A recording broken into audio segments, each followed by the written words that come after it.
एक और जंग की कर लेते हैं। ये दो जंग जो एक साथ चल रही हैं। इस बीच कीव पर रूस ने बहुत बड़ा हमला कर दिया है। मिसाइल और ड्रोन से अटैक किया, 9 मंजिला इमारत को निशाना बनाया, 14 की मौत, 44 घायल। रूस के हमले में यूक्रेन को भारी नुकसान हुआ है। दो जंग साथ साथ चल रही हैं। एक रूस यूक्रेन के बीच में चल रही है, इधर इजराइल ईरान के बीच में जंग चल रही है। इजराइल जैसा ग्रुप कैप्टन तपेश चौधरी ने कहा कि अपने सर्वाइवल के लिए लड़ रहा है। ये देखिए, रूस के इस हमले को ड्रोन गया और ड्रोन ने 9 मंजिला इमारत किया, उससे भी ज्यादा ये लग रही है।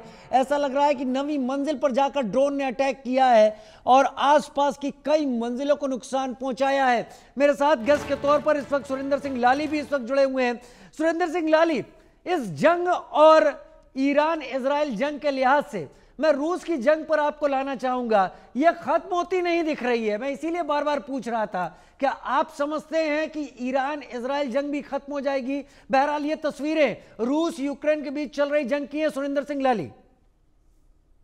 राजीव जी, जिस तरह बेंजामिन नेतन्याहू एक पुराना चावल है राजनीति में, अयतुल्ला खमैनी है, उसी तरह से पुतिन साहब भी बड़े पुराने हैं इस लाइन के। तो वो डोनाल्ड ट्रंप साहब से नहीं संभल रहे हैं। डोनाल्ड ट्रंप साहब चाहते तो हैं पर उनसे संभल नहीं पा रहे हैं, क्योंकि वो भी ये गेम सारी समझते हैं। और चीन के बयान आने के बाद तो मेरा एक थोड़ा सा डर और बढ़ गया है, क्योंकि अगर ये इसी तरह बढ़ता रहा तो फिर ये जो कोल्ड वॉर 2.0 जिसको मैं कहता हूं, तो फिर ये एक अलग खित्ता बन जाएगा। क्योंकि जैसे पिछली बार अभी आपकी जब मुझे पिछली बार आपने बोलने को कहा तो मैंने कहा कि ये ईरान की और अमेरिका की लड़ाई है, और अगर ये नहीं संभला तो फिर ये अगली फेज में जा रहा है, जो कि चीन और अमेरिका की लड़ाई है। क्योंकि देखो, चीन और अमेरिका आपस में एक दूसरे की, स्पेशली अमेरिका चाइना की तरक्की को रोकना चाहता है, क्योंकि अमेरिका को यूएसएसआर के गिरने के बाद से एक सिंगल पावर का उन्होंने भरपूर मजा और नशा लिया है। और बनाया भी अमेरिका नहीं है चीन को, पर अब क्योंकि इंडो पैसिफिक के अंदर अब हिंदुस्तान और चीन जहां आ जाएगा तो आधी दुनिया की मईशत तो वहीं आ गई।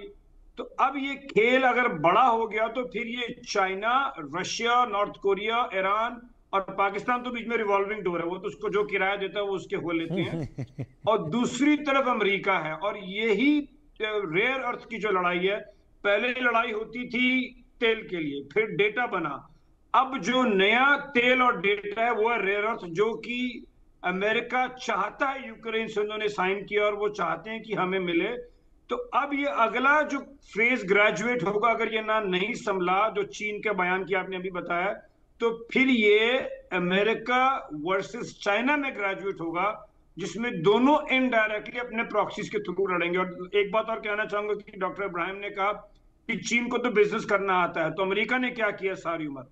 अमेरिका ने भी तो यही किया है। वो तो अमेरिका ने मेड इन चाइना दिया, अदरवाइज अमेरिका ने दुनिया में शोर मचा के अटैक किया है। चीन की बोलते हैं वुल्फ वॉरियर डिप्लोमेसी, जो एक हिंदी पिक्चरों में पहले दिखाते थे ना, मुनीम होता था वो जाके प्रॉपर्टी के कागज लिखवा के अंदर से खाली कर देता था।